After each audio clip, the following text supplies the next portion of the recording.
evening, everyone. Good evening. Good evening. Welcome to Bronx Community Board 7's January 28th, 2025 General Board meeting. We will begin the meeting promptly by reading our code of conduct. Bronx Community Board 7 has the right to remove a board member or member of the public from a meeting for engaging in inappropriate conduct, including but not limited to obscene, threatening, or harassing language, slander, threats of violence, personal attacks of any kind, or offensive inflammatory comments on the basis of ethnicity, race, age, religion, gender, sexual orientation, and/or disability. Members of the public who engage in any other behavior that reasonably impedes the orderly administration of the meeting while at a board meeting shall be removed from the board meeting at the discretion of the chair or a chair designee. And with that, I will begin the public hearing. If anybody could please, when you make your comments and your statements, if you can please keep it under a minute or less. I will find my cell phone so I can keep a timer. All right. And I will first call on Cecily Mendez. And also if you can please make your way to the front so we can hear you. Don't be shy. After Cecily, we have Kimberly Troncoso. Hi, hello, good evening. My name is Cecily Mendez, and I'm just here from the Neighborhood Shop program. So we cover all community districts in the Bronx, and then also Community District 12 in Manhattan. So that's what I was saying. I work in Washington Heights, and I was just here to tell you guys about our agency. So we are a small nonprofit, well, very big nonprofit organization servicing older adults. I brought my little, I'm so sorry. I know I got like a few seconds, I'm so sorry. So we offer like, active violence intervention programs. We give elder abuse workshops. We also have New York Connects the Bronx. We have older adult centers. We have the case management program. We also have a friendly visiting program and caregiver program. So I'm going to flyers. I'm going to be passing them out. But if you know an older adult or anybody that needs our services, just feel free to send them our way. All the information is going to be on the flyer and stuff like that. And I'm just going to those out. So thank you so much. And I will stay the rest. Thank you. Thank you. Thank you. And I will say that we have invited Cecily Mendez to come to one of our Health and Human Services Committee meeting to give a more robust presentation on the program. All right, Kimberly Troncoso.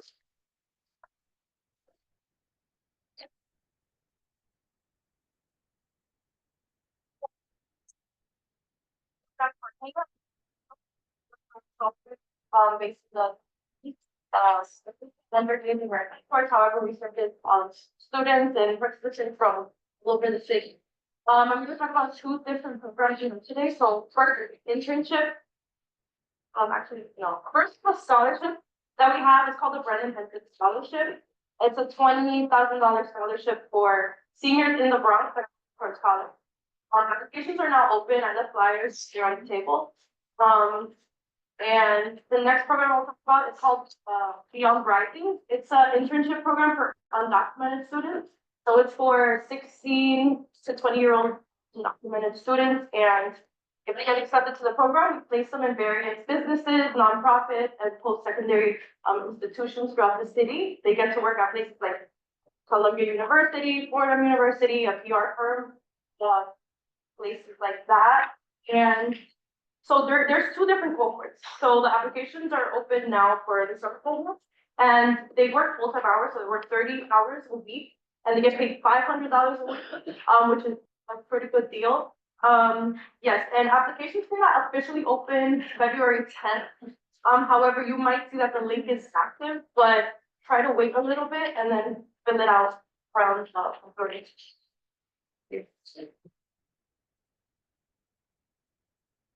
Thank you, Kimberly. Next, we have Michael Sharp, just in time, followed by Jose Sarmiento.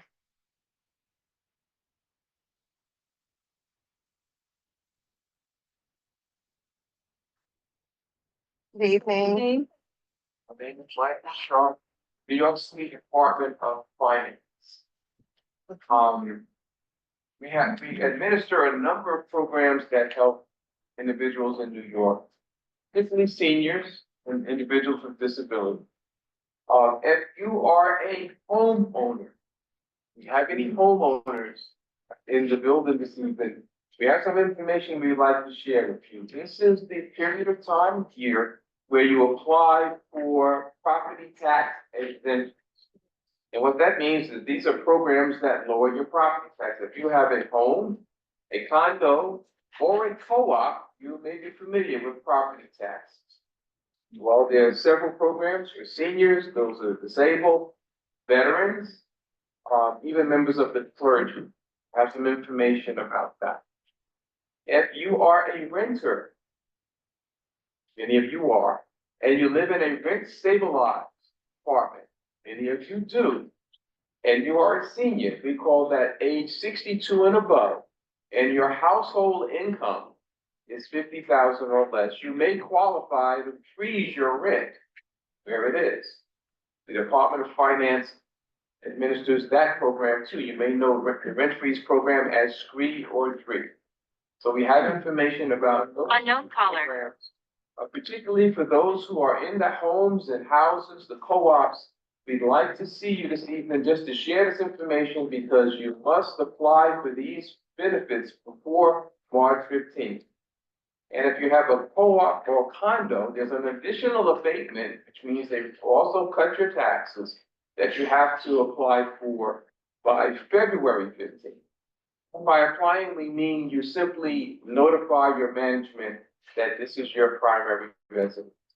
We'll distribute the information to you, but we'd like to speak to anyone that feels they may be eligible for what I've mentioned, or you have someone in your network, family member, church member, neighbor, or friend that may qualify for those benefits. Thank you very much. Thank you, Michael. Thank you, Michael. Hey. Next, we have Jose Sarmiento. Followed by Elise, Grabber. Good evening, everyone. I don't know why I can talk loud, kind of when I my name is Jose Sarmiento. So myself, I am the fund manager for TD Bank location opening in Jerome Avenue in April. I new to kind of be in the Norwood Jerome area. And my purpose is to move back to the community as far as financial classes, financial literacy courses. Sorry. You can speak louder, please. Yeah. Sorry about that. Is that better? So again, my name is Jose and I'm the store manager for upcoming TD location in Jerome Avenue that's opening in April of this year. And my purpose and my mission is to spread financial literacy and financial courses and just to educate community as far as we the bank can provide services to the community and all the boroughs of all the areas that Borough 7 covers. I personally grew up in the Bronx majority of my life, and unfortunately I wasn't exposed to these opportunities of financial education. On my first page, I saw it's kind of, what is this? So for me, I want to give back to it. So again, there'll be more to come, but now day to day, I'm going to be giveaways and entertainment. That's the weekend of April 4th, 5th. Thank you. First train station. 431 Grove Avenue. The closest train station is Washulu Park. The last stop of the portrait. TD, sorry, TD, the Green Bank. Yeah. Yeah.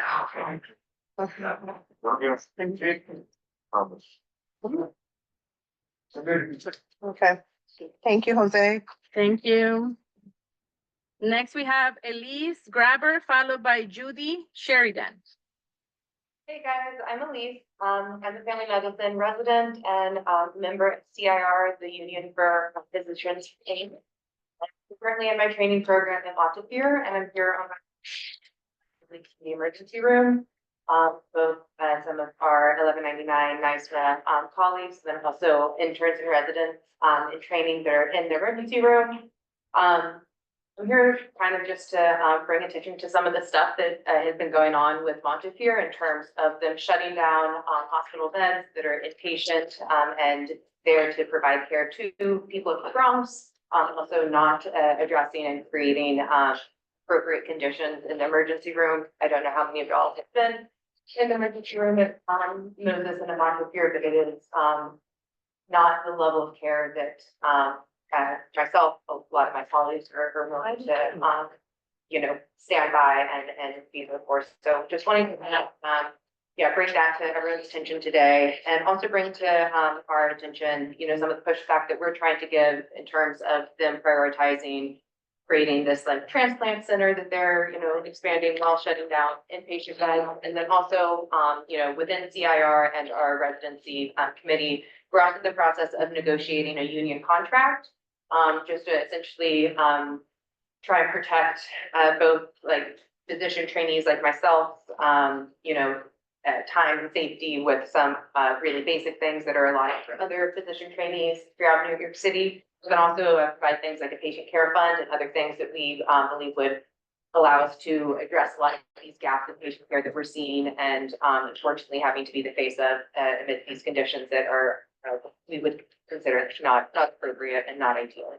So I just want to bring that to everyone's attention. One of the biggest things that we're arguing for right now is agreement for arbitration for disciplinary issues. And that's something that is allotted to most all of their union workers and all of their, resident trainees as well. So that's something that we're really expect and deserve, and I think will allow us to be able to advocate for these things that ultimately impact our ability to provide appropriate patient care without repercussions. So I really appreciate it. And big shout out to 11. Thank you. All right, next we have Judy Sheridan, followed by our 52nd precinct, Officer Caput.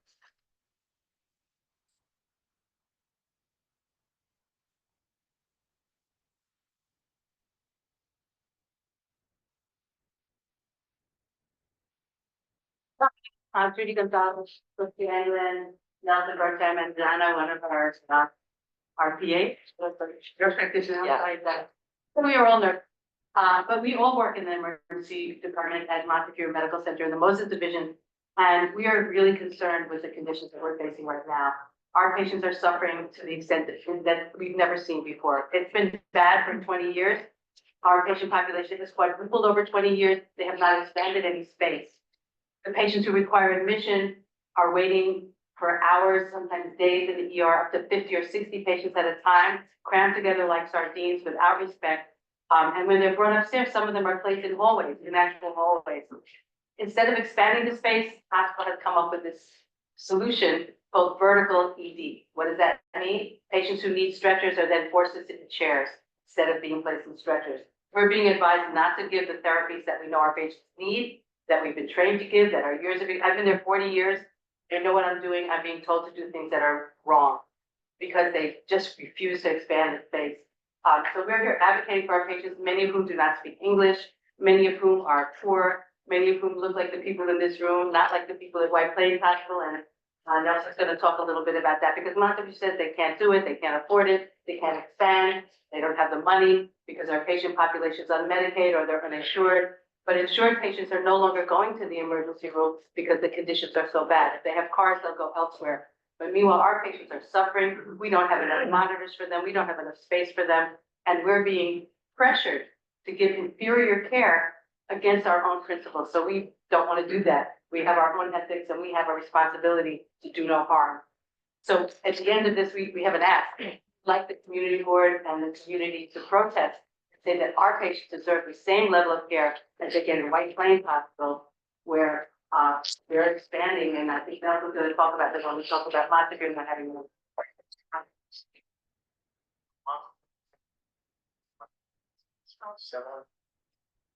700 million dollars White Plains Hospital, Montpelier, to expand, build a new building, add 144 additional beds. There are private rooms, not beds, not.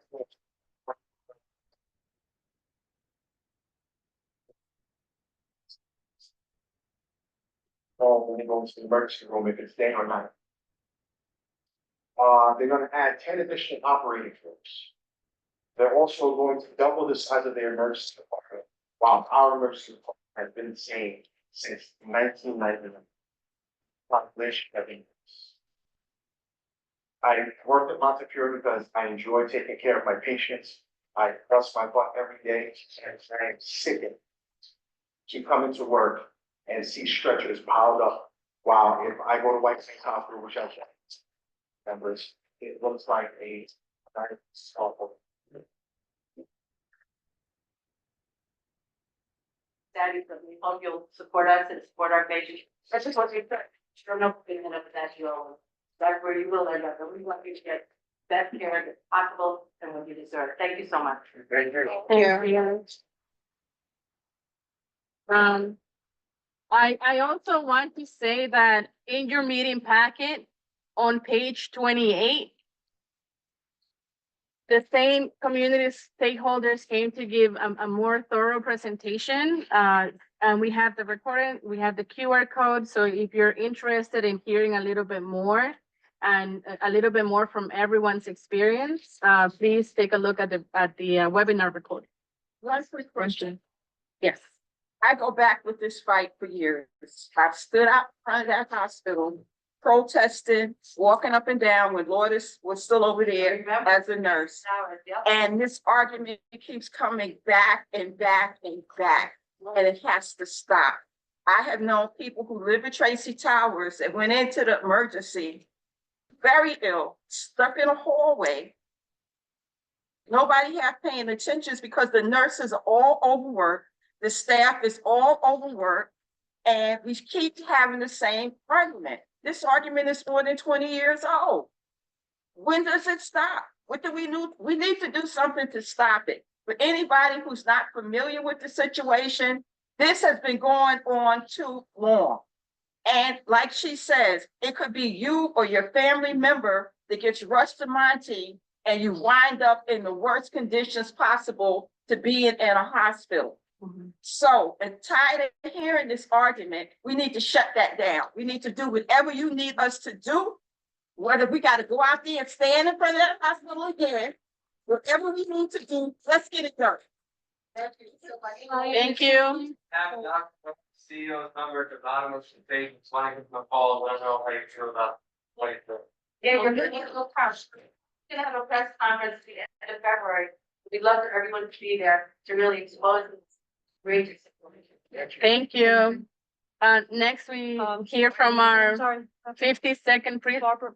Oh, we'll have one more comment and then we'll. To add that I had a bad experience in the emergency room earlier this month. My sister went in and for 16 hours, they put her in this huge room with all these other patients.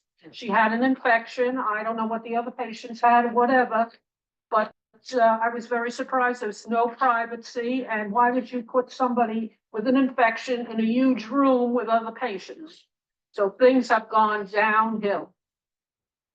Thank you. Thank you, Barbara.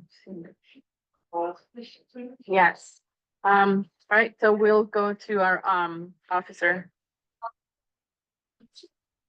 Facts. Is that one year? Now that things on page. Yes. Page 4, yes. Well, so here as far as the 7 ages, murder are 0 last year, 0 this year. Rates are down. We have 0 this year. Robbery, we are down. We had 12 last year. Next year we have 6. Felonious assault, they're up by 2. We had 7 last year, 9 this year so far. Burglaries are down. We have 2 last year. 0 this year. Ours up by 2. We had 15, 18 this year. Ours of an auto, they're down by. We had 9 last year. We're down by 8. We had 9 last year. We have 2 this year. That's the stats. And then the event coming up, it's called Books God with Chick-fil-A, Chick-fil-A on Fordham Road. It's February 21st at 2 p.m. It's for the children during their break. They basically come to Chick-fil-A. I'm not sure what Chick-fil-A is giving out, but they are giving something out to the children that you decide to pick up a book. The book is basically to encourage reading. We all know how kids like to be on tablets, phones, and that's.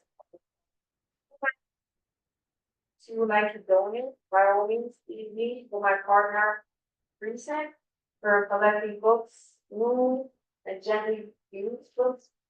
Take whatever guys will give us. So there's flyers in the back table, if you need a flyer. February 21st at 2 p.m. Chick-fil-A on Fordham. What time is, what day is the precinct council? Oh, the precinct council meeting. Is it the Zoom? Yes. Oh, Every Thursday. I want to say the next two meetings are Zooms. It should be on Facebook or Yes, we usually share that information in our newsletter. And it's also on our calendar. Our calendar is on page 33. The next precinct council meeting is on February 27th. And it will be via Zoom, and that's where you can come and amplify any public safety and quality of life issues that you have in your community. And of course, we have our great community affairs officers that are always very easily to be reached to. Right. So you said February 27th is their Zoom meeting? Yes. Say it's Elementary. like 13, 14, 15 middle school. Middle school. But for the most part, pre-K it was. My first year, And, oh, you have another question? Put in. My question is, can they come from the transition or the? We have a shortage of police officers ready and answering 911 calls, so there's two police officers from the society. Or trained to do trans work, you're gonna put on the training. unfortunately, yes, that's what has been done. Yes. We had 25 new officers and they moved with also sheriff. And they're also taking other officers that are pro transit, unfortunately. I mean, there's a shortage. And unfortunately, transit crime is up, but so is up top, our crime is up too. Powers that be are pulling, So they look. on the top to take, put them in training. Please understand that this came from the state, not the city. This all came down with Governor Hochul's address. So, unfortunately, we may see a reduction in our NYPD officers patrolling our neighborhoods. But, like we said before, and we continue to say, contact your elected officials, let your voices known. If your neighborhood starts to lack, if your neighborhood starts to have things that you're not comfortable with, happy with, contact your elected officials. We're just the smallest body to help alleviate or put that process in with an agency.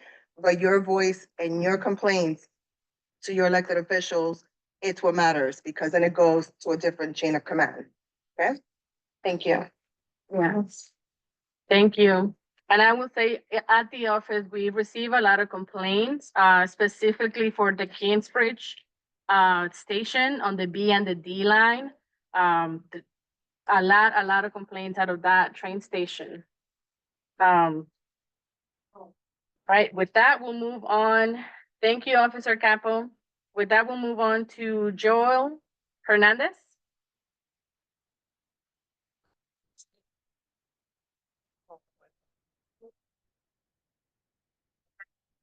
My name is Joel Hernandez. I'm now at Southeast Bronx Neighborhood Center. Right now, this organization is, working partner with the mayor's office, trying to get families to register to early child care. So I'm reaching out to different, community boards to, knowing family members that need earlier, child from 6 months to 5 years old.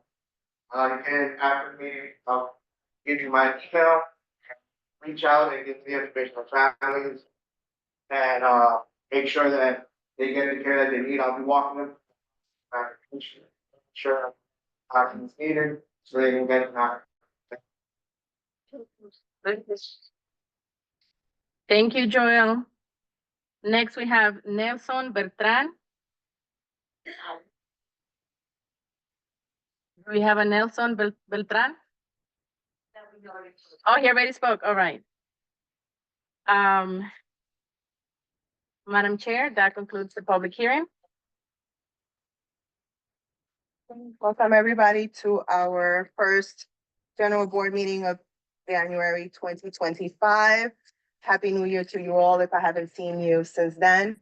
And we will start our agenda as follows. First. And we're gonna call on to the district managers updates. Right, hello, everyone again. I wanted to first thank our PS 246 for hosting our meeting. I'm not sure if Ms. Smith is still in the room, but they have been so graciously provided a space for us tonight. I also wanted to share that I know that the new administration has created a lot of uncertainty in our communities. I urge everyone to get information from sources that can be verified and fact-checked. And then also to share that a couple of our elected officials are hosting Know Your Rights forums. So please share that flyer with, if you see any Know Your Rights forum, please share that flyer with any of your neighbors. Check in on them. There's a lot of fear that a lot of federal programs are not going to be funded any longer. We've heard that that's not the case. However, please continue to stay in touch, continue to get informed, and continue to tell your neighbors. We've seen spaces that are usually very, very busy. We did laundry today to clean our nice tablecloths, and that laundromat is usually very packed on any given day, and there was almost no one there. So the fear that our communities are facing is very real. So I urge you to please share those Know Your Rights flyers so anybody can know about their rights as a New York City resident. Okay, moving on, I want to thank my colleagues, Stephen, Christiana, and the board members for their dedication and commitment to the improvement of our district. In 2024, we had over 1,000 constituent complaints. We give an enormous shout out to Ciro Guerrino. He's the person who's elevated the most 311 complaints to our office. We hosted 73 general board and committee meetings and 7 community events last year. Our board member application is open. That is on page 31. If all of our board members can please raise your hands. So all these individuals serve on a voluntarily basis. They don't get paid in our community board. If you would like to get information on their experience, please contact either one of them, get their contact information on how the application process was like, what are some of the responsibilities that they have at the community board, and how you can get involved. And the flyer is on page 31. And then on page 32 is information on the Kingsbridge Armory. We have an update. There is environmental review and public scoping meeting, public hearing. Sorry, not meeting, scratch that. It's a public hearing on February 11th at 4 p.m. And the purpose of this meeting is to inform the public and get comments. So I encourage all of you to get involved early on as you continue to hear about what's happening, what's to become of the site. At some point in May 2025, it will go through a ULURP process. That's when they will come to the community board. And then eventually it goes through a lot of layers of government to get that approval. And they also have in October 2025, they will go through the landmarks review process. So all throughout these meetings, there will be a lot of public meetings that are taking place and in all these different platforms. You can provide feedback and just give you 2 cents. I do encourage you to get involved very early on in the process. And, and don't say anything. Once something is already redeveloped, sometimes we have something to say when something has already happened, but it's always it's great for you to get involved very, very early on. And again, we compile all this information, notices, flyers, anything that we get from our elected officials, from our board members. We compile it in a weekly newsletter that we send out to everyone that's on our listserv. If you do not receive this newsletter, you can sign up with my colleague, Christiana at the front. And that concludes my update. Okay, thank you, Carla. Moving on. Carla, Yeah. before you go on, some years back, Councilman Cohen did classes and did a path to get citizenship in the United States. Do we know if any of our elected officials plan to start that up again? Particularly with the climate that we're living in right now. They had a whole series and it was done with City College, and I know because they did it at Tracy.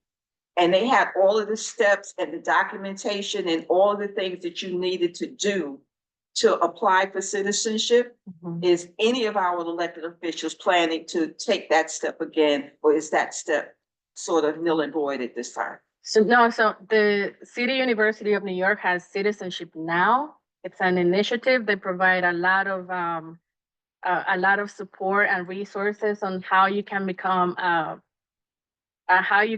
citizen. Now, I am an immigrant myself. I'm not a first, second, and third generation. I came here in 2006. I would say there is a path to citizenship is almost non-existent. I became a citizen by being sponsored by my husband, and I got married very, very later on in my life. So for a while, I was here on an international visa and on an international student visa. However, not everyone has the privilege of coming to a place with a visa or via a plane. So there is no straight path to citizenship, but there are resources through Citizenship Now if someone would like from having a green card to having their citizenship. And we have a great organization in front of the office who also provides a lot more assistance on how to file and submit that application. And they're called the West Bronx Housing. Any more? And I saw a hand in the back. Yes. Okay, yes. Stand up. Check. And look at it.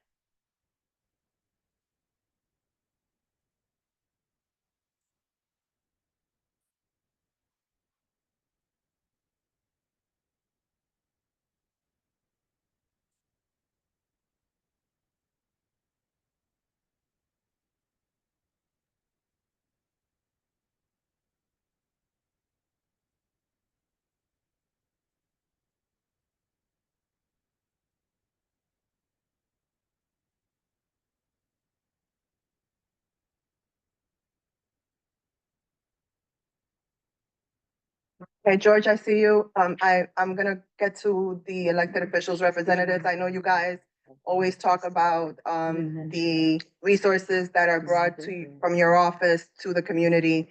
George, we know you very well, so we know you have a lot of information, so hold on tight. I'm gonna move on to my report.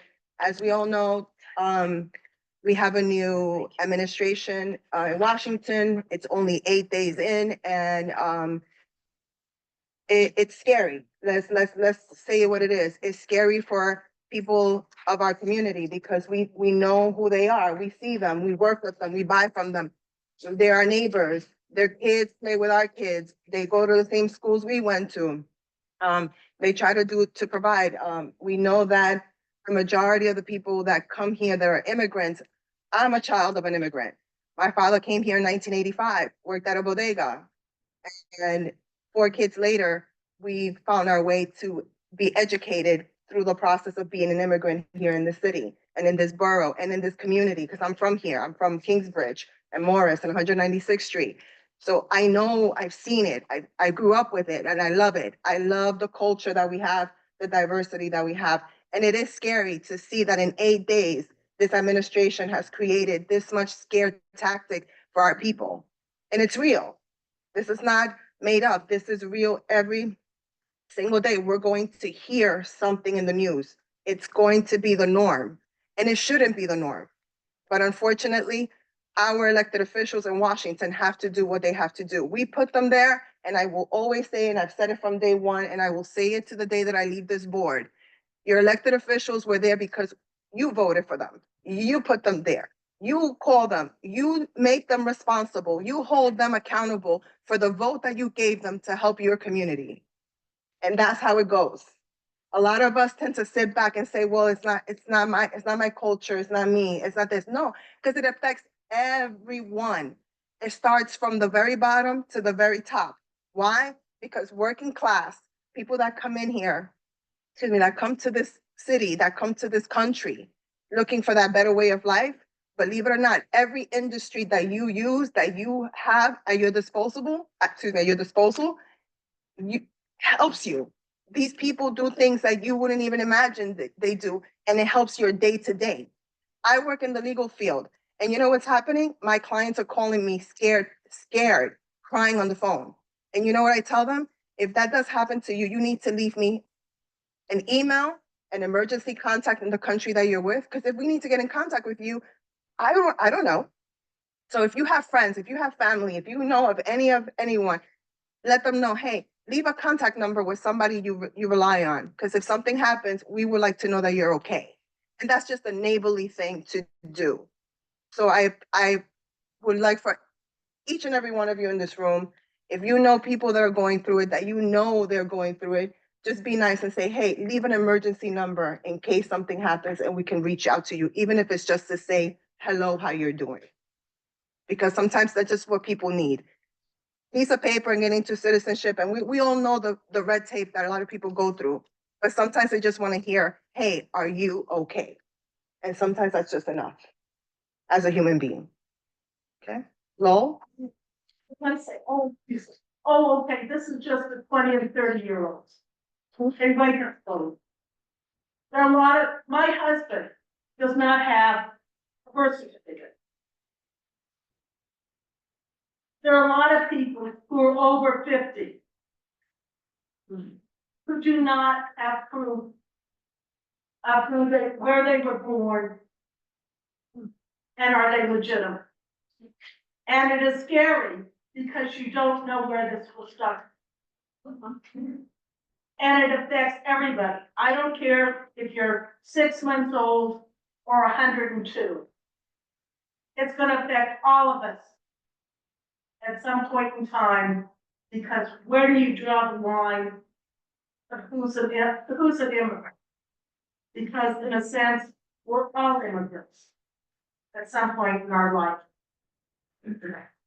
Thank you, Lowell. Moving on, we've had Carla mentioned the Kingsbridge Armory. Folks, it's happening. We're finally seeing some progress. It's been a long time coming. Jean, Barbara, Andrew, where are you? These are board members who've been here and seen this happen over and over and over in the last 30, maybe 40 years now. So the fact that now there's something moving along, that we're now at the environmental review hearing, there is a QR code in the packet, is happening.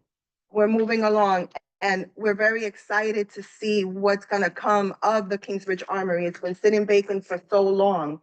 I want to thank, I don't know if Pirina's office is here, Pirina Sanchez's office. Thank the council member, because she spearheaded a lot of this, being from there. We grew up in the same neighborhood, her and I. So the fact that this is gonna happen is really, really exciting for our neighborhood. We look forward to it. So, register, there's that QR code registered, and it's for February 11th, 2025 at 4 PM. I believe it's gonna be, there's either an in-person and there's, oh, it's on Zoom. Yeah. So you can do it from the comfort of your home, okay? We're gonna be, Give testimony. yeah, we could give testimony, and we're In gonna be writing. following up with every update that we receive in reference to the armory. We're gonna let everyone know immediately, because it is exciting for us to see. Okay, also, I want to mention that we're gonna gear up for a few events at CB7. We're gonna have the centennial celebration of the Victory Memorial. We're in the works with that. Carla and I are gonna be working with the team to set that up. We're kind of working out dates, but that is gonna be something exciting to see in our neighborhood as well. Also, a quick shout out to, I would like to say, get well to Chad. He's one of our board members. He's going through a health situation, so we want to say get well soon, and we can't wait to have him back on the board to do the great work that he's doing. With that being said, Bernard Wright has graciously accepted to be the interim chair of the Veterans Committee. Thank you very much. I greatly appreciate you for that. Thank you for stepping up and taking in while Chad is recovering. We greatly appreciate it, and we welcome you to the executive side of the board. Thank you. Okay, moving on, we're gonna move on to our attendance. Oh, wait, before we move on, if anyone has any complaints, issues, 311 complaints that you're not getting any responses to, send it to the office. Let the office help you navigate that stuff, because sometimes you do a 311 and they close it 5 seconds later. Let us know, get the phone number. We keep saying this over and over, but let us know so that we can elevate it and we can possibly help you. And again, you see something in your neighborhood that you don't like, that you're not happy with, that you're not comfortable with, contact our office, let us know. Contact your elected officials. I can never get tired of saying it, because your vote mattered. Your vote did not just put someone into that office to do nothing. Your vote means you are representing my community. This is what I don't like, and I'm letting it be known. So always be mindful of that. If you see something that you don't like, contact your elected officials and let us know, and we will also follow up. Okay? Moving on, Helene will take the roll call of attendance. Good evening. Larry Acosta. Present. Tasha Andrews. Eddie Arce. Present. Yahira Arias. Present. Michelle Avila. Kobe Buford. Manjo Chowdhury. Jasmine Clavithwin. Molly Corley. The current is absent. Alfred Grant. Here. Lowell Green. Present. Leslie Harrison. Colleen Hartman Kudnowski is here. Jean Hill. Present. Khadijah Collier. Andrew Leosa. Present. Stephen Bogart LeBeau. Present. Rosalie Leslie. Jesus Lopez Jensen. Present. Marcus McClarty. Kayla Owuzu. Ianya Pena. Edgar Ramos. Present. Robin Roland. Esme Sadala. Mamadou Sawana. Barbara Stronza. Present. Gwen Thomas Steve. Okay. Zuleika Ventura is here. Adeline Walker Santiago. Jake Wilson. Present. Oh, we just have to get you to sign in. Bernard Wright. Present. Thank you. We have formed. Thank you, Helene. Moving on, we're moving to the review of previous minutes. This is on page 5 all the way to page 29. We're going to take a look. If there's any corrections. I have a correction, Okay, what page? page 5 to 12. Page 5 to 12. This is the first paragraph. It should be reading, it's the last sentence in the first paragraph, Ms. Carrera, blah, blah, blah. To their elected, it should be elected official. For sure, elected. That's my, So just one correction? yeah, so far. Okay. So we have one correction being made on page 6.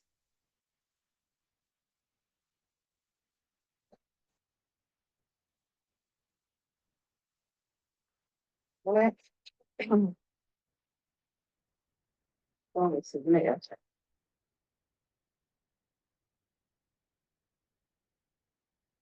Move to accept the minutes as corrected. Okay, Betty moves, Barbara seconds. Okay. Everybody okay with that?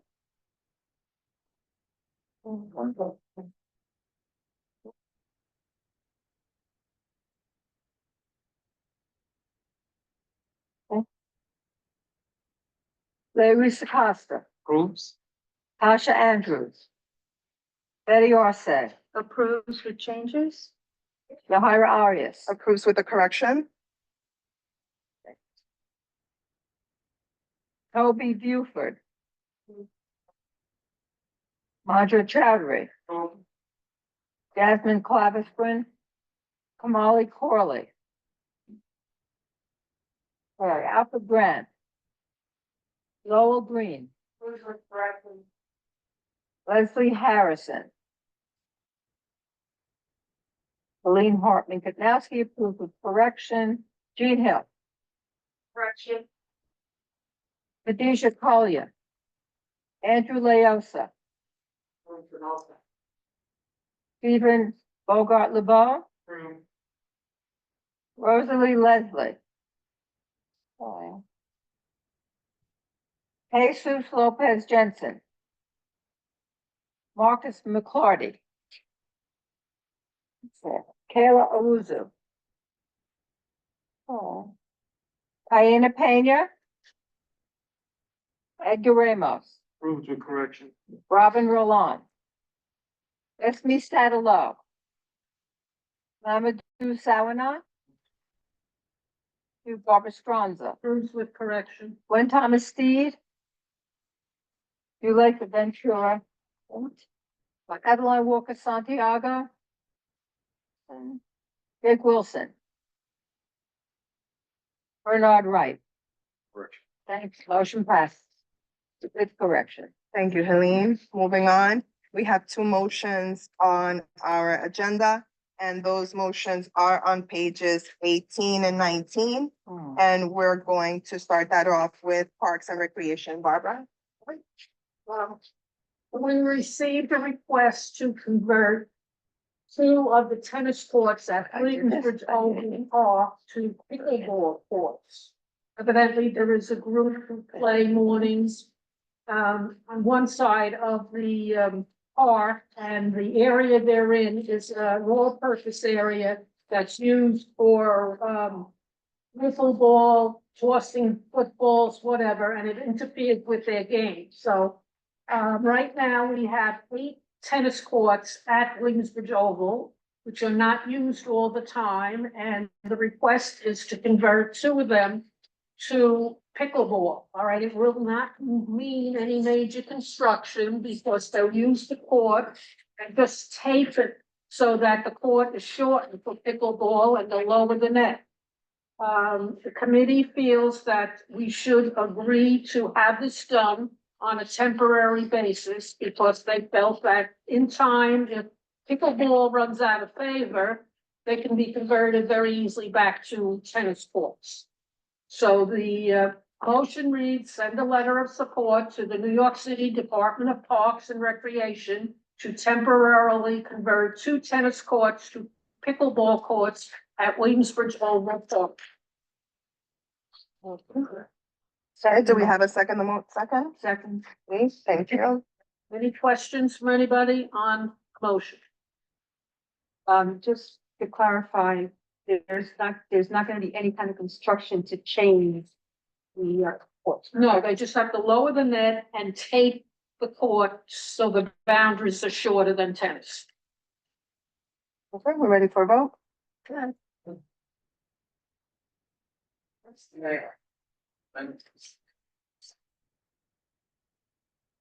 I say that louder? Is there any benefits? Benefits that side of the Oh, it's just, it's in. Exercise. It's exercise. It's something that a lot of people are doing now. So instead of reconstructing or taking space in the park, they're taking the actual tennis court and taping it to a table of pickleball and lowering the net. So it's just an exercise that, and something that, a sport that's gained popularity. Do we know how many people use it? Use the pickleball activity at that I park? know there's a group of seniors that come mornings.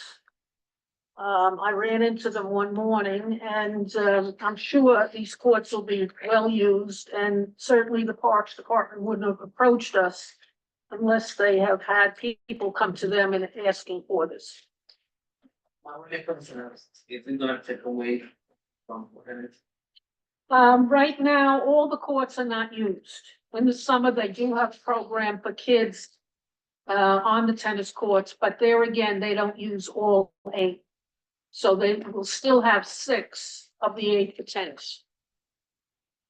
Well, I have a senior who goes to the Oval every day for the activities ever. And come the nicer weather, she has a group of seniors who play kickball 2 days a week. Okay, yes, any other questions before we move on to a vote? No? Any? Okay, Larissa Costa, Abstains? Tasha Andrews. Eddie Arce, approve. Yahira Arias, Approves. Toby Buford. Raja Chowdhury. Jasmine Clappersquin. Molly Corley. Alfred Grant. Lowell Green. Leslie Harris. Helene Harper Kanowski approves. Jean Hill. Approved.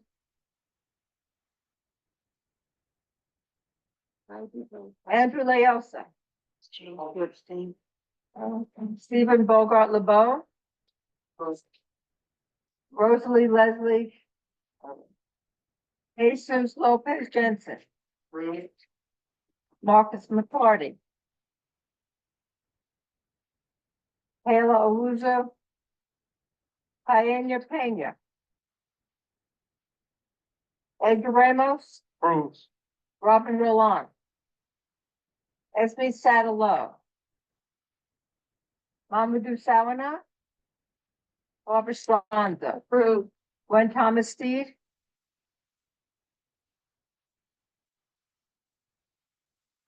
Avalon Walker Santiago. No. Okay, Jake Wilson.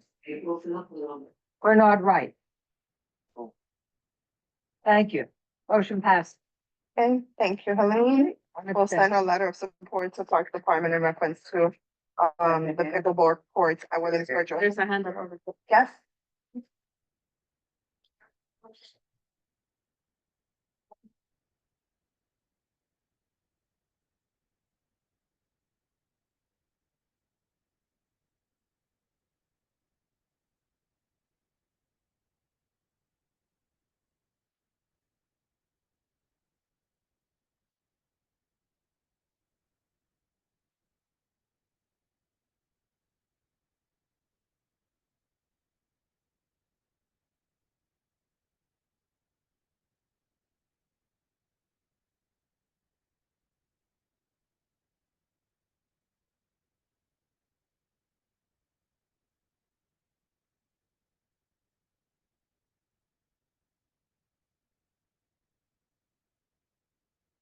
Tasha. Sure. Thank you. Moving on, we have another motion. This comes from the Housing, Land Use and Economic Development.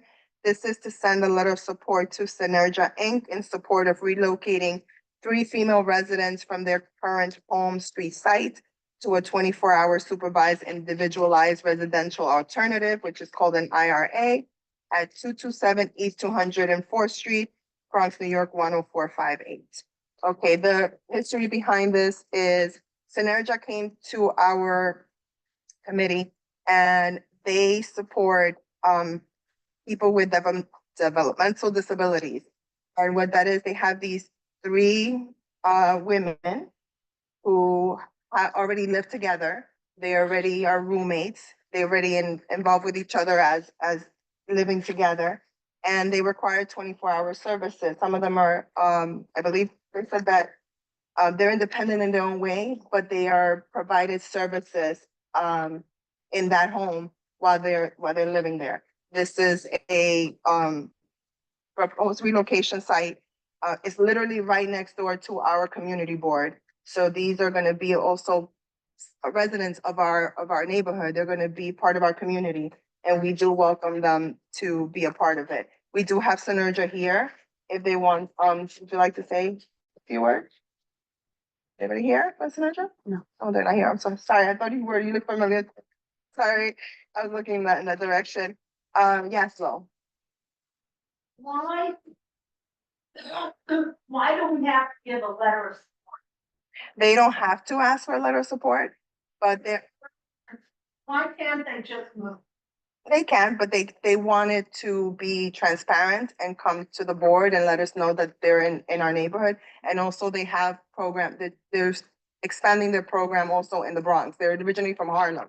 So they're expanding in the Bronx, and they just wanted to let their presence be known here and let us know that that these women are gonna be living in our neighborhood. And I thought it was a good idea for them to come to our board and let us know that they like our neighborhood and they're moving in.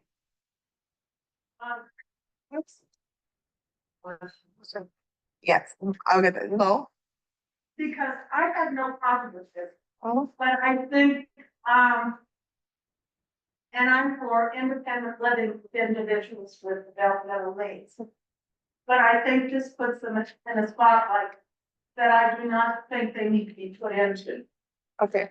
Well, their reasoning was that where they're currently living, and the landlord was not upkeeping where they were, and this was a site that they found that they felt comfortable enough to want to live in.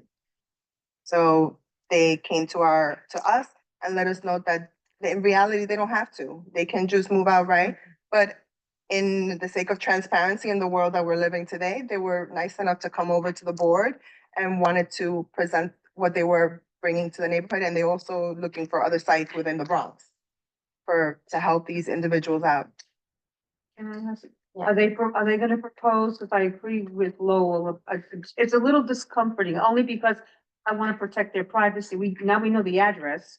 So it really is, it might have been better just to come and say, we're coming into your community and we're gonna be providing X, Y, and Z services, including helping to relocate some of our residents to more, accommodating, living conditions kind of thing without having to mention this. That's the only thing. I mean, I'm gonna support it, but I just feel like in the future, maybe better just to be transparent, but also find a way to protect.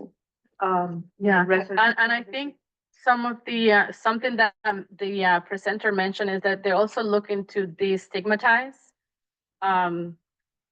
anybody who has developmental disabilities. So in a way, now we know that these three individuals are living next to our office. And in a way, it's a sense of awareness that they can live on their own and they have the support system that that they have access to. And let's say everything goes very well, that's our positive experience from, having our neighbors there next to us.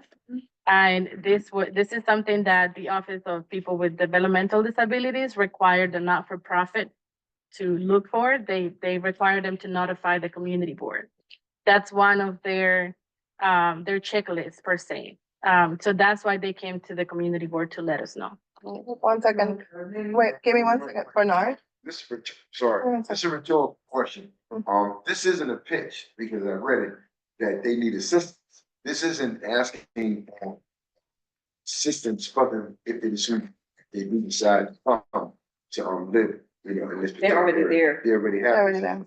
Yes, Right. the services are provided by the not-for-profit 24 hours. They're not, nothing else is given to by us. Okay. They just wanted to come and let us know that They're they're just being there. good They're good neighbors. neighbors. And just Yeah, integrating into the neighborhood. More than three women. it's three, Just just three. Okay. Could there be an opportunity for more to come to that? No. In that particular part, it's just three. There is a presentation, there's a link to the presentation in the motion. They did come, they were very well versed in what they do and what they provide in the services. We asked a ton of questions because we wanted to be sure that this was something that they wanted to do And in their presentation, they presented us with a bio of each individual. So we got to see who they are and they were agreed to show us the pictures that were part of the presentation, and they wrote a little bio as to who they are. So they're really looking forward to being a part of our community. And like Jean said, being Being good neighbors. good neighbors Right. is something. People move into the neighborhood all the time. They're just starting out to try to be good neighbors, and we welcome them into the neighborhood as we welcome everybody that comes into the neighborhood, no matter where you came from or what situation you have in life. We all want to be good neighbors to each other and help each other. End the story. I saw Taina and I saw Toby. Taina? I should use the word for recommendation, for us to come over. We're other people supporting to us, so another recommendation that can be as important, like limit active. From sense like driving shutters, recommendations and more. And that's just not because it's free, and it seems like if we say no to more people, it seems like favoritism, in my opinion, is allow them to limit that. Well, there's a lot of nonprofits that do not have to, that they, as of right, they can do whatever they do, and they don't have to come to the community board. I think that it was very nice of them to reach out. We're right next door. So I think it's a sense of saying, hey, we're here and we want to be a part of the community. We want to make sure that we're transparent, letting you know what we do and how we can help. We can help each other out. There may be friends of ours, family members that have the same thing or need those kind of services, and we don't know they exist, and now we do. So it's kind of like, we gotta take all that into consideration, but in outright, they don't have to. Right. And to everyone's point, we do wish it was in everyone's policy to come and notify the community board, right? We do want to go what's going where. That's not a courtesy that we get from a lot of people. We know a lot of buildings go up. It could be transitional housing, could be halfway housing, it could be a men's shelter. And sometimes we're not even notified that this is happening until 24 hours to say, like, this is opening in 24 hours. Here's your notice.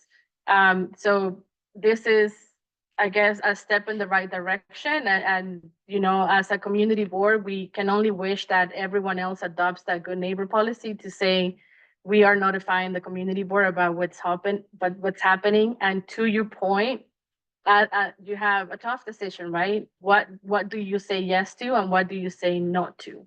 And as of now, I guess all I can advise you to do is to take it on a case by case basis. And when we hear about something that it's not going to be positive to our community, or it will put a strain into our fabric, then that's how you can be proactive and say, like, we don't think this is a good location for this. So that, I think it will be a case by case basis. Toby? Probably you stated what I was going to say.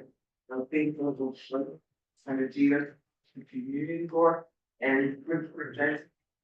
And the answer, they can understand that they're coming into the community to learn, to grow. And oftentimes people with intellectual disabilities, they are oftentimes not accepted, and what they did shows that they are into the community to enhance it. And so, Thank you, Toby. Alfred? Just a question. Bill Depot, is that, public fed homeless shelter still open for men? And Woodlawn? I believe so. 200 Yeah. bed Yes. shelter for men. So the one where the feds used to. Right. Jam? Oh, no, that's Yeah. still there. Yeah, that's still there. 3200 Jerome Avenue. Yeah, Yes. the one you're on. Yes, yes, 3200 Jerome Avenue. Sure. yes. And the three little women, that's us.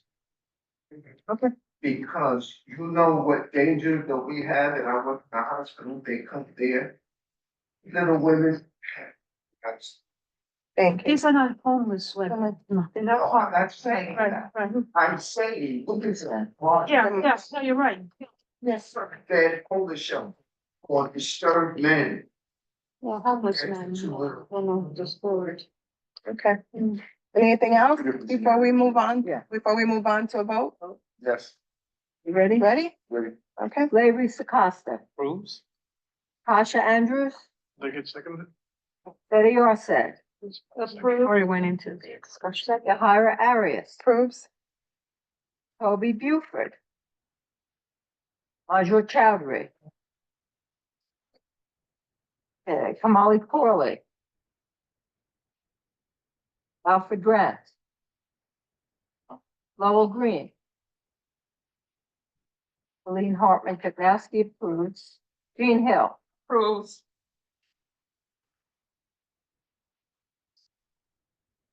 Andrew Leosa. Stephen Bogart LeBeau. Jesus Lopez Jensen. Marcus McClarty. Diana Pena. Do you wish to be noted? Okay. Edgar Ramos. Bruce. Robin Roland. Esme Sadala. Amadou Sawana. Barbara Stronzo. Approves. Gwen Thomas Steed. Jake Wilson. Bernard Wright. Motion. Motion passes. Thank you. Thank you. Okay, moving on. We're gonna move on to committee reports. I'm gonna start, to my right. Edgar? Traffic and Transportation? Good evening. We were unable to meet quorum for our meeting January 2nd. Our next meeting will be February 6th. Okay. Just to give everybody a heads up, from December's meeting, you guys will start noticing that the work has started up on the concourse. They send emails of status of what's going on as far as what they plan to do, to just keep the board notified. So if you guys have any questions, the board will have information and you can sign up. If you have a business or we have some reason to be, that you want to be involved in what's going on, the construction's from Fordham Road to 198th Street. That's the segment that's being worked on right now. And our next meeting will be February 6th. And what are they continuing the same design as they did further south? Yes. Anyone else? Moving on, Barbara? At our last meetings, one of the items we discussed was, safety in the parks. There were complaints that there are PEP offices stationed at, St. James Park and at Williamsbridge Oval Park, but the problem is they are stationed within the rec buildings and never really come out and supervise the park. We had asked the park manager who was at our meeting if he could find out why this is so. So he couldn't answer us, but said he would look into it and report back at the next meeting as to whether or not the PEP officers could actually go out and supervise the park. All right, other information is in my minutes, and our next meeting will be on February 12th, and we have someone from the Citizens Committee coming. Thank you. Hello? Barbara, I and a number of other people, my name is Skateboard Park. We have been interested and we're told we had to wait 2 years. Do you know, 2 years are up now? No, he passed away in 2023. So we have. What? He passed away in 2023, so we have another year to go with it. I would just voice my concern that if the, mention that we put in, a bench in the name of the football coach who passed away unexpectedly, if that bench goes in before the park, the skate court is named for Doug, I'm gonna get very upset. Well, I think it's two different items. Right. One thing is to name part of a park after someone, and the other one is to purchase a bench and rename it. It's a different process altogether. Completely. You don't have to wait for the deceased, for a period of time for the person to be deceased, because you can purchase a bench or sponsor a bench. And That's, get a yeah. tag on. Naming the whole park will require a lot more work than just naming a bench. Okay, we don't control the agency's requirements, so, in reference to naming a park, we've done it before, we've done street namings before. We know it's a lengthy process of what we have to do, the signatures we have to get, it's a whole process. As to a bench, any one of us can contact the Parks Department, put the application, pay the fee, pay the plaque, and have the bench, plaque put in, the plaque put onto the bench, which is a way easier process to do. As long as you follow the rules, you give them what they need and you pay the fee. Okay. Moving on, Betty, sanitation. Sanitation, we didn't meet, we will meet again, probably in February, we'll probably looking to do a webinar of sorts. Just want to remind people who live in homes, containerize your trash. Please, try to use compost for your food waste as well, and, any issues related to vacant lots that are being used as trash sites, or garbage that you see, or dirty sidewalks, please make a 311 report and submit the service number to the office so we can follow up. Thank you. Okay, thank you, Betty. Moving on, housing, land use and economic development. As I mentioned before, and so did Carla, we had a presentation, update, with regards to the Kingsbridge Armory. As we know, we have the environmental review, like I said before. Our meeting is gonna be right after that at, February 11th at 6:30. We're just gonna keep everybody updated as to what's gonna go on with the Armory and all the other projects around the area. I don't think we received anything, as of late that's impacting anything really in terms of construction, because the weather has been as cold as it is. So we haven't received anything, up to that, but I will keep everybody appraised as to any updates that we receive, and right after the environmental review webinar as well. That's all for me. Moving on. With the Fordham project supposed to be, We don't have our update up just yet. They haven't come to present yet. I thought they were coming. In February. Right. So once we have that, I don't know the update, as of all of it as of yet. So he's mentioning the Fordham Landing project, they're coming in February to present. Once they present, we will definitely give everybody else more information in reference to that. Moving on, Leuris, Yes. education. We did not meet in January. We intend to meet in February. We'll regroup and pick a date. Okay, Jean, budget? Budget personnel met and we went over the motion request to send out attendance letters to members who have been missing their assigned committee meetings and also other board meetings that they were supposed to attend. The letters are just to open up communication and say to the person, if you're having some sort of a situation or something has changed and you maybe can't attend some of these meetings, or you need to switch over to a committee that's more conducive to you being able to come to the meetings. That's what the letters are about. It's not saying to anyone, we don't want you on the board. We just need to give a heads up as to what's going on with your situation and changes that may have occurred. And we just asking those questions. So that's basically what that's about. Okay, thank you, Jean. Moving on, Michelle for Health and Human Services. She's not here. Is there anyone that attended the webinar? Okay, so I did, so did Carla. Briefly, it had to do with the nurses, which they came. Toby, you had your hand up? What, hearing, and what, Correct. I believe there's also, yeah, like the plans for what you would like to have. Something in the community, Yes. thank you. Yes, Um, and there's It's on page 28. The Montefiore's Office of Community and Population Health came to give an overview of the community health needs assessment. And they are preparing to roll out the assessment again. So as soon as we get that link, we're gonna be sharing it with it.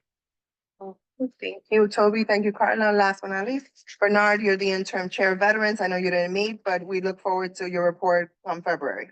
Yes, there's no meeting, it's gonna be decided.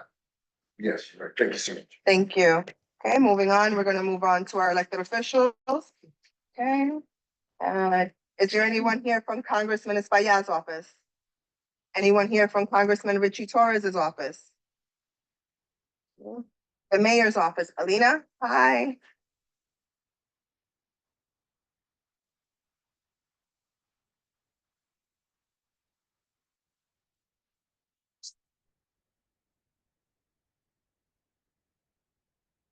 Guys, good evening. I did just want to just highlight some of the great stuff that happened coming to the end of the year that I know we don't often hear about because we have had a lot of things on our mind. But the mayor was happy. Obviously, he stated that safety is a prerequisite to living in New York City. Like, this is something he's been big on. We have 19,000 legal guns that were moved off of the streets. We have crime is down overall. I know some people don't feel that necessarily, and the mayor has addressed that. He believes that we need to start feeling safe, so that is something that he's working on. But overall, crime is down. 1,300 illegal smoke shops have been closed. 7,800 New Yorkers have been moved out of the subways into shelter. And 20%, 20% of Black and Latino unemployment has dropped. And 173 miles of scaffolding have been taken down. And I know oftentimes we might not put those two together, that the scaffolding has anything to do with crime, but a lot of times crime happens under the scaffolding, especially when the lights are out or they've been up for a long amount of time. And the mayor's aware of this. This is the reason why he continues to act on this. That being said, it's the community. He relies on the community. I commend everyone on the Community Board 7 and everyone that is here. I live in Community Board 7, so it's dear to my heart, but it's us. When we see something, we have to say something. The easiest thing that I can recommend right now is 311. I know no one likes it, but please, 311. Make the complaint, write down your complaint number, provided you have an amazing district manager, an amazing chair, they stay on me, they will forward those complaint numbers, but they have to have them because that is the tracking system that the mayor, that the city relies on to collect data about where problems are happening. So again, I just want to reiterate, please make the 311 complaint. You guys are the eyes and ears of your community. Another thing that is happening right here in your community, I did want to share. The mayor, I believe, gave like $100 million to the armory because him as well. He understands how important that armory is to just the livelihood of our community, and everybody wants this to happen. So fingers crossed, toes crossed that this does move forward. But I really feel that there is a lot happening within the community. I know there's a lot of people that are concerned. I always provide my contact information, so you don't have to hesitate to contact me. If you want, you can take my number down. I'm not leaving, but my number is 914-446-8393. My email is adowe, DOWE, @cityhall.nyc.gov. If you get me and I don't answer, please leave a message, because I do get a lot of calls, all of everybody that I represent. And then I want you guys to also know, this is our community. You know, I heard our chair say, it does take you guys coming together with the mayor to talk to your local electeds about being able to create laws and legislation that could benefit you. So I just encourage you guys to continue to do that. I work on that as myself as a regular constituent when I'm not working, and I just encourage you guys to do this. Thank you guys. Thank you. Yeah, just have a quick question. I remember seeing something that 311 has made some upgrades / improvements. Has anything been forwarded as far as information about that? I personally don't, right? I've called it, to me, it's pretty much the same, but I know internally they are working on some stuff. And we had a councilman from uptown that actually did write some legislation to make sure that these things are a little bit clear. Clear. Not clear, streamlined, right? But again, it was because the community continued to complain, right? And went to him as their representative and said, hey, this has to be fixed. So that's why I just continue to say, encouraging everyone as a community to work with your community board, who is working really hard for you guys to address some of the issues, come together, have a meeting with your local electeds. The mayor, he has been asking for support for recidivism, right? About bail reform. That was the first thing he said when he was running. Obviously, that is something that can't happen without support from the local elected. So I just want to make sure that you're aware of that. Any other questions? Yeah. The issue of more recently, and we brought it up today earlier about the immigration issues coming out, people being detained or whatever. What is the mayor's office? I know that there seems to be like, and what, the city will cooperate where it has to cooperate, but it will not, provide, give up individuals who are undocumented, or what's the policy? So obviously that's above my pay grade. I don't work with that department, but I will say that I think the mayor has been very clear on the stance that public safety is a prerequisite to anyone living in New York. And I believe that what he's mentioned is that anyone that is here, that has come here to deliberately hurt people is unacceptable. So I think that's something that he mentioned a lot of times. Is there any other question? Yeah, one more. Yeah. Well, two more. I Yeah. just she had her hand as well. So what is the mayor explain about the waste management? So he's actually working really hard with the governor. Obviously, I'm not sure if you heard the governor's state of state, where she's saying that she's willing to give here the city more resources and more officers inside of the stations. It also takes, there are kids that were included, the ones that actually helped to get the person who set the lady on fire. It does take all of us, because even if we had 1,000 police in the train station at all times, we have to see something to say. So as a community, it's us, we have to work with it as well. But he has continuously asked, he was a subway transit, so he's always recommending that there's more. Thanks, Aina. Yeah, there's some, I've been up for, so. Now, I was. Here's the penalty. Did the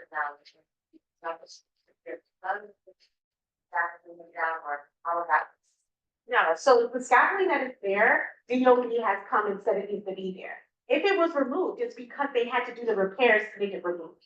They're not just coming to take down scaffolding. Safety again is part of, that is the records that haven't made. And a lot of the scaffolding, or because of the seem to be pointed, or some of the emergency scaffoldings that were put up that we often see in these buildings maybe not managed as well, something might have helped. And then DOT comes in and make sure that they address it. If they don't address it, sometimes the DOT will fix it on the city, and then they'll bill it or put an assessment on the property. Doesn't that fall on the local law 11? So local law 11 act, it has components of it, but local law 11 has a lot to do with just maintaining the structural integrity of the buildings that haven't really been maintained over the years, and requiring that they do it. So we have a lot of cooperatives that are dealing with this, because obviously there is an expense that is associated with it, and they've been asking for ways to work with the government to get it done. Thank you, Lena. With regards, Lo, give me 1 second, because for the sake of time, we do have other elected officials here. Local law 11. Give me 1 sec. What I recommend everyone to do, if you have any questions that come up with regards to what's going on in the city, what's going on around in your neighborhood in terms of scaffolding, in terms of crime and certain things, you can email Alina, let us know, and we will filter it through as much as we can. And no.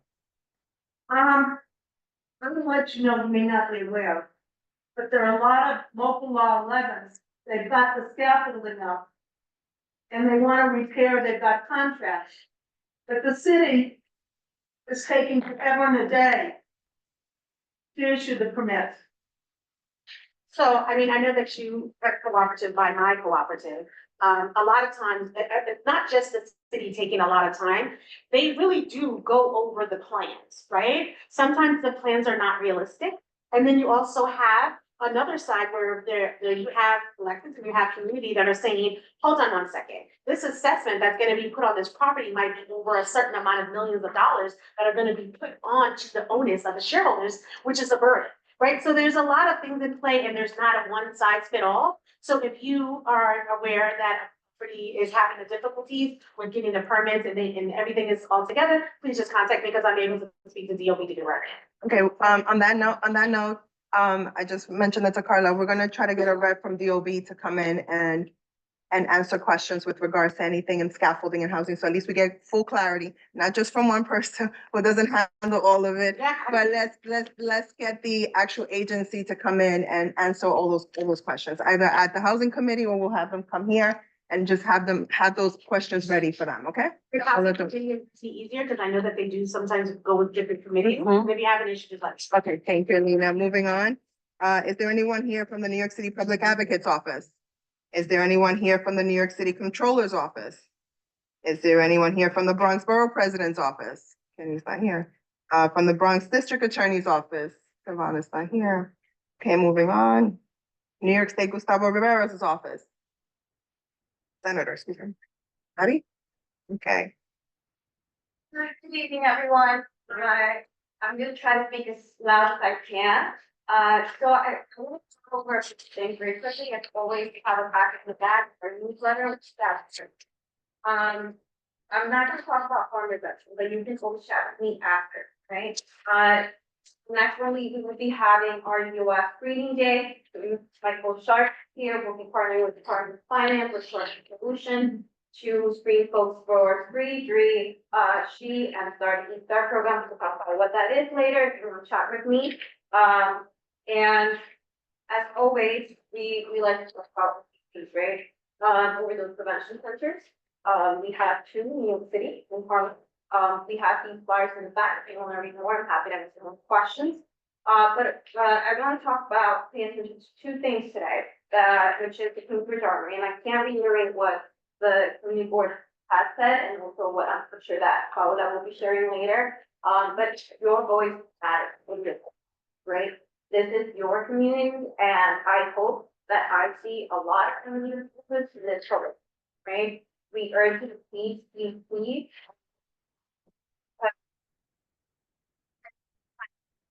You're like, well, the one is cool.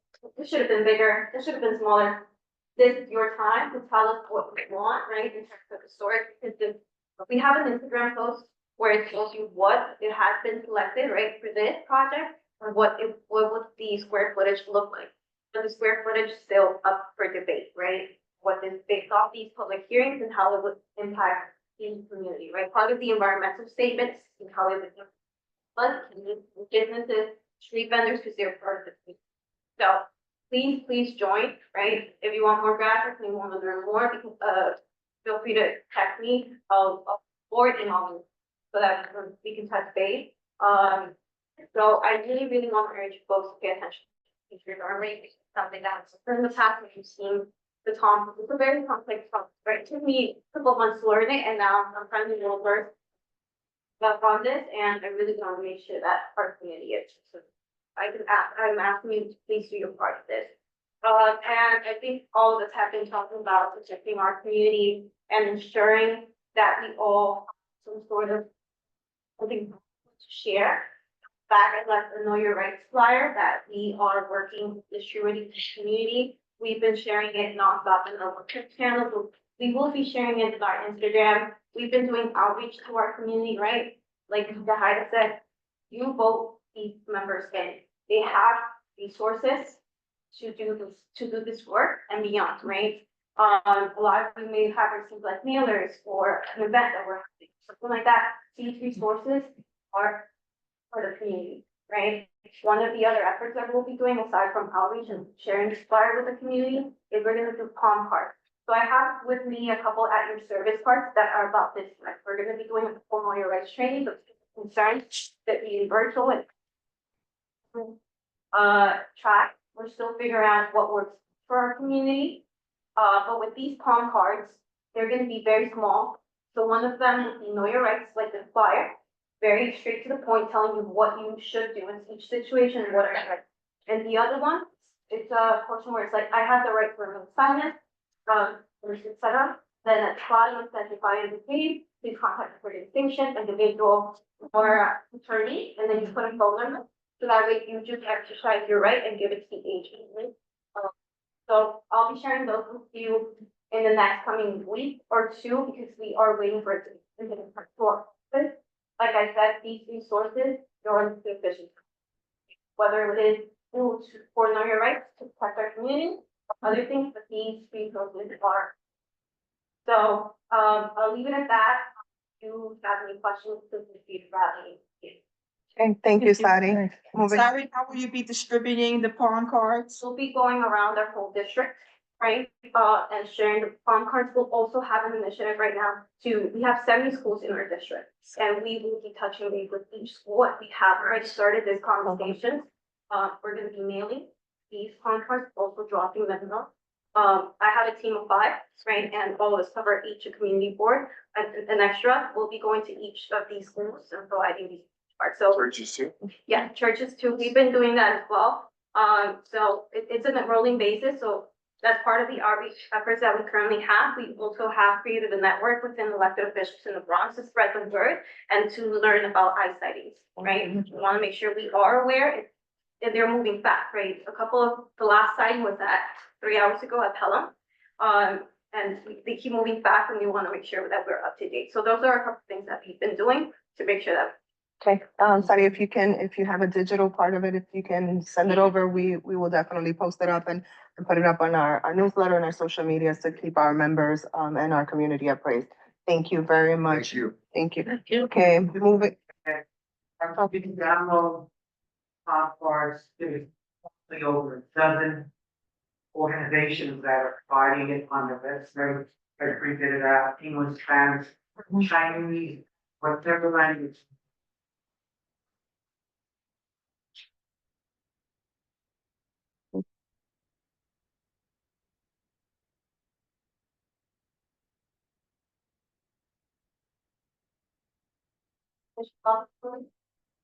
Do that policy between it, like DJ.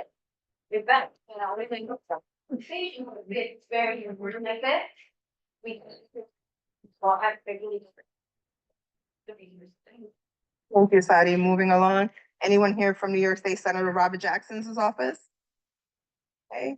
Anyone here from Assembly Member George Alvarez's office? Anyone here from Assembly Member Jeffrey Dinowitz's office? Hi, Wow. James, right? Hi, James. Good.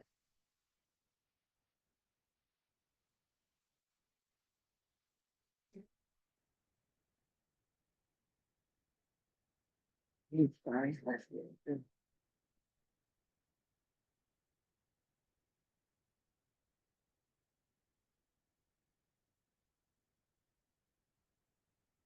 Scott representative for Senator Danowitz's office, hope that you all had a great holiday season, a good stretch of the new year. Two of the things that the assembly member kind of at least wanted to highlight, that are, bill related. One is one that passed right before this upcoming new year started, that affects all of New York, it's a huge legislative achievement that, he kind of wanted to let the community know about. Governor Hochul signed his bill, the Climate Change Superfund Act, which essentially charges big oil to the tune of $3 billion a year for 25 years, to help kind of deal with the mess that they've created in the Hudson River as well as like all of New York. So for 25 years, they'll be getting charged $3 billion a year, to kind of clean up the climate mess that they've helped create. So that is obviously a massive achievement to kind of highlight and big for, the sake of the environment, especially when we have a federal administration that has no plans to kind of assist with that at all. But it's essentially charging big oil, all of that money. Obviously they're going to try to fight it and have some litigation with it, but as of now, I think that was, a massive legislative success that he kind of at least wanted to highlight.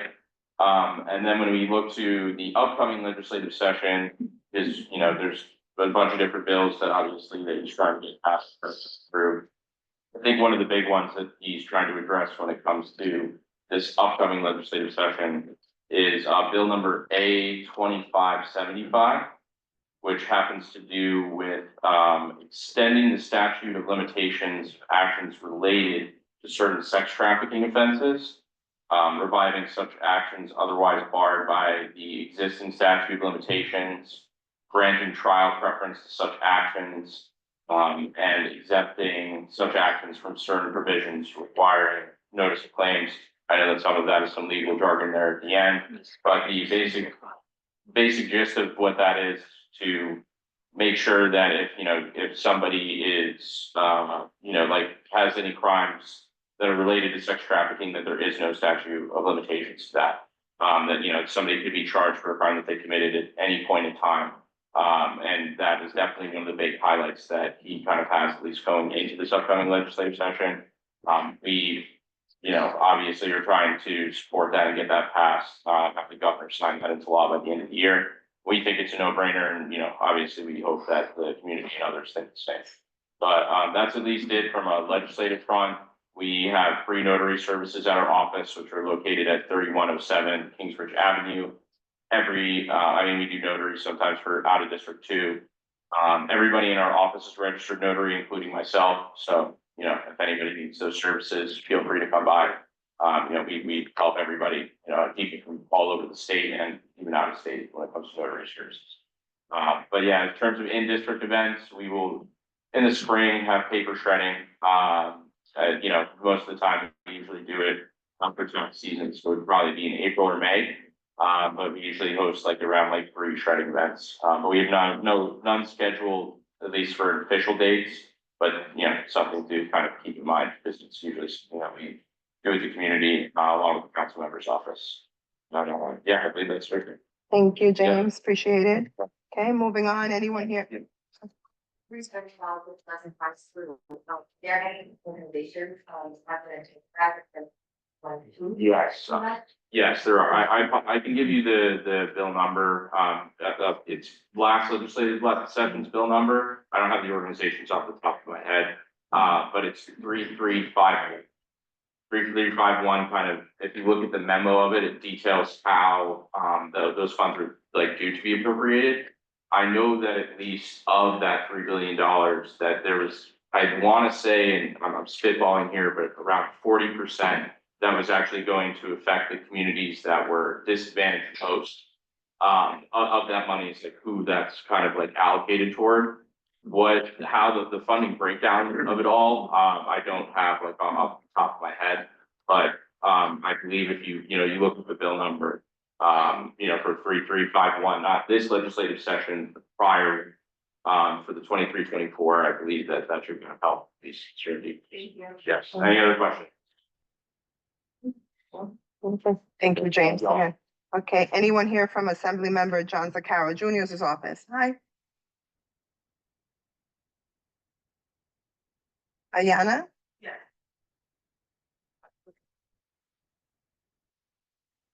Good evening, everyone. My name is Ayana. I hope everyone's New Year. It's also a great start. Many of you are aware that our community recently experienced a 5-alarm fire in Allerton. If anyone would like to make a donation, you can drop it off at 738 Allerton Avenue. Right now, tenants are in hotels and emergency housing and are in need of toiletries, baby supplies, and dog pads. And for event wise, we're hosting a free tax prep services starting February 13th, and this is by appointment only. You can contact our office at 718-409-0109, and it's in front is at our office on 2018 Williamsbridge Road. Thank you. Thank you, Ayana. Is there? Yeah. Moving along, anyone here from Assembly Member Yudel Catapias' office?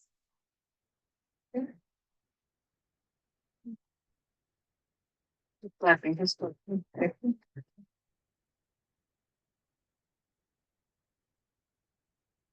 So. These are 2 things that we want to achieve in both legislatively and in the district. Let's say Happy New Year and during holidays. During our holidays 45 giveaway, we gave over income food to families across the district.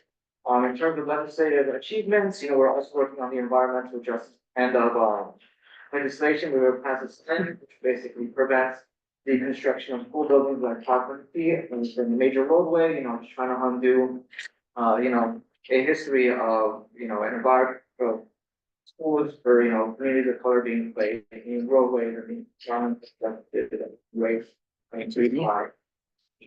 So, we're back in Albany with sort of legislative session, we're trying to navigate the new administration, what we're doing right now, especially with regards to funding and for a lot of the programs that we're administering, and I think as, we move down the line, we'd like to do some more outreach to make you guys aware of the legislative initiatives that are going on. That, I think most of us should all know what SNAP for all language access, all New York, New York for all climate leadership and community protection act, the Empire State Campaign for childcare, family justice, and we should all be aware of what those things are. Right now, I think the battle is going to be an all, it's going to be in the legislature. We could do as much as we can, we're in the district, with events, making people aware, but I think we're gonna have to really be a united front against this administration, especially with regards to maintain the programming that we, should be in front of. We're and in terms of our end, this legislative session, we're focusing on video. Bunch of bills actually pretty proud. I think initially like 21 bills, I think 50 now, compared to last year. I think we've been basically doubled our bills. We're trying to create bills to increase camera coverage of correction facilities, especially in light of driver books. Controlling the sale of xylazine, increasing home care kits and tests and starting test strips. We're trying to investigate reform disciplinary action that's empowered the state to review complaints against correction officers, timely investigations of sexual assault by corrections officers, and overall reform of the Australian court system for their effect. Family laws and prevent families being separated, in a system that's been historically unhealthy. We have a number of legislative budget priorities, as I mentioned, when priority versus housing, make sure we're strengthening our citizens' rights and addressing. So I would find those numbers until those are provided by the legislature. So,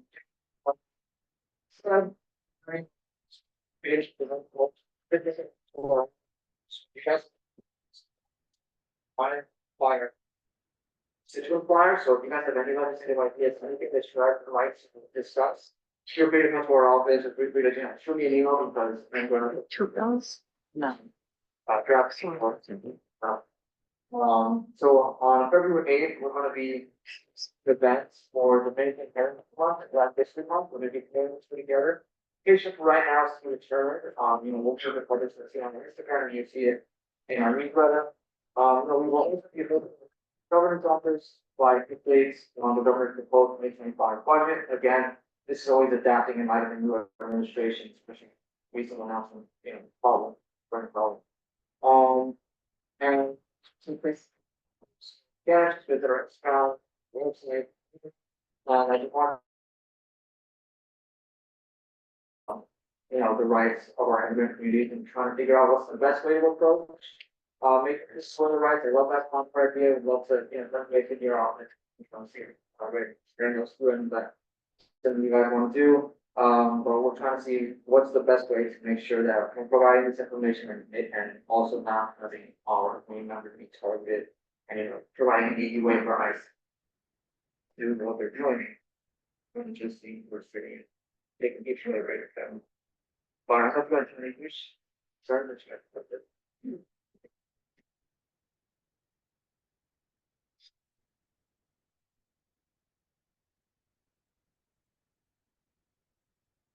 And thank you, Neil. We appreciate it. Welcome to Community Board 7. That's it. For the sake of time, it's almost 8:30. We're coming to the time here at 2:46. I'm gonna ask for the last 3 on my list are the council members' office, Oswald Felice's office, Pirina Sanchez's office, and Eric Dinowitz's office. I know George, you're here. I know Paola, you're here. Is there anyone here from Eric Dinowitz's office? No. So I will ask George and Paola to come up to kind of finish up the night, and then we will finish up with the elected officials. Yeah.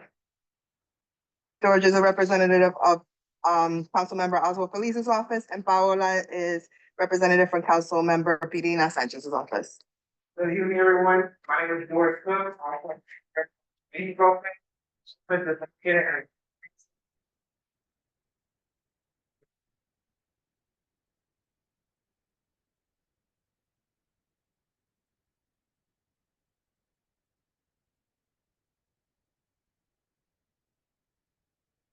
funding, we have.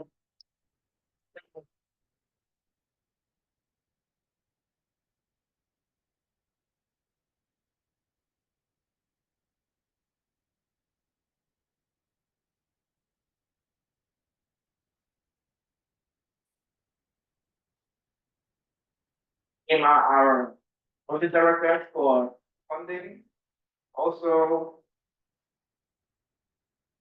So we also have, tax prep in our office also, so if I appointment money, we'll call our office. 742-8100. And also, we do have, QD citizenship at our office that's completed every meeting. We have QD citizenship. If I appointment for our office, and then schedule every Tuesday, she's there. So, like they say, see something, say something, 311 is very important. It's time, they need to come on too, so if your landlord's not putting on that, you call 311, permanent office, you're sure to scream on your landlord, they're like, hey, put on that heat. And they will get a fine from HPD too. Still chances. Yeah, that's it. Thank you. Okay, thank you, George. Paola? Good evening, everyone. My name is Paola. I'm for Council Member Pedina Santos' office. Our office is located at 2065 Morris Avenue. Our phone number is 347-590-2874. We primarily work by appointment. You are welcome to come in from 10 a.m. to 4 p.m. to make an appointment, either with our constituent service team or any other third-party services. We offer housing, immigration, services, and if you're experiencing any issues, don't forget to call us. Addition, our office has been working closely with the tenants of 3035th Avenue with providing them with resources, such as hygiene products, pet food, and clothing. And I won't say much about the Cambridge Armory, Sadi has already said it all, but I encourage everyone to join the environmental hearing. It's very important. Lastly, our council member just gave birth last month, so she's on maternity leave. That's it. Thank you, Paola. Thank you. With that being said, I'm gonna open the floor for questions and comments. We're getting a little late than usual. Okay, so we're gonna close out board business. Our next meeting day will be Tuesday, February 25th. That's gonna be at Monroe College. That's gonna be our next meeting. And with that being said, if nothing else, from the membership and the public, do I have a motion to close? Motion to close. Okay, all in favor? Aye. Thank you.